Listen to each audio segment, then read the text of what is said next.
سلامونه دوستانو، په دې هیله یم چې روغ او جوړ باستئ.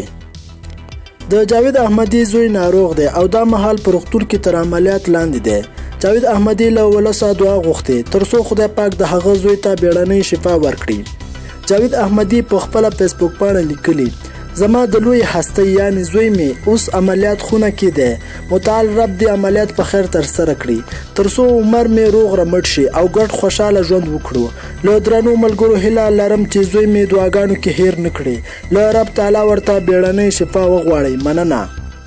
جاوید احمدي د افغان لوبډلې پلیس توپ وهونکی دی چې له ډیرو کلونو راهیسې د ملي لوبډلې سره یو ځای دی. جاوید احمدي اوس 28 کاله عمر لري. په 440 یو ورځنیو لوبو کې افغان لوبډلې لپاره 916 منډې کړي. ډېرې منډې یوه پاڼۍ کې یو اتیا دي چې د ویسټ انډیز پر وړاندې په 2018 میلادي کال کې کړي. همداراز جاوید احمدي ټیسټ لوبې هم لوبولې چې 2 لوبو کې 115 منډې ترلاسه کړي دي. تیر ځل یې 6 ورځې لوبې هم وکړې خو ښه پکې ونه ځلېد او 3 لوبو کې 6 منډې وکړې.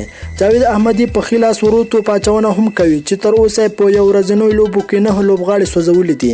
جاوید احمدي په شپږیزه کرکټ لیګ کې د بند امیر خمارانو لوبډلې سره ولوبېد او یاد لیګ کې لومړی سلیزه هم ووهله چې 119 منډې کړې وې.